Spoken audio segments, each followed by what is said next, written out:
Praise lord అండి. ప్రభు నామం పేరిట మీ అందరికీ కూడా వందనాలు.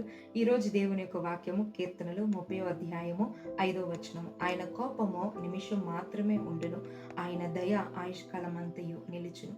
మనము చేసే పాపం వలన, అవిధేయత వలన దేవుడు మనల్ని శిక్షిస్తాడు, కానీ నాశనానికి కాదు.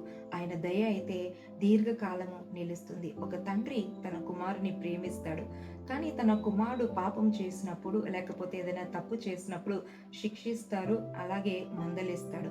Father helps his son to correct himself. ఒక తండ్రి ఎలాగైతే తన కుమారుడు తన యొక్క తప్పును తెలుసుకోవాలని, సరిదిద్దుకోవాలని హెల్ప్ చేస్తాడో, అదే రీతిగా దేవుడు కూడా మనల్ని శిక్షించినప్పుడు, బాధలో ఉన్నప్పుడు మనము విడిచిపెట్టబడ్డామని బాధపడకూడదు. దేవుడు ఖచ్చితంగా ఒకానొక దినాన మనల్ని కనికరిస్తాడు. చూడండి, రాత్రంతా చీకటి ఎంత భయంకరంగా ఉన్నా కూడా ఉదయం రాకమానదు. అదే రీతిగా మన జీవితంలో కూడా చీకటిని చూసి భయపడుతున్నారా?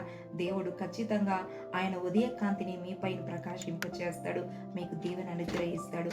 దేవుడు మిమ్మల్ని దీవించును గాక. God bless you. Be prepared for his coming. Bye.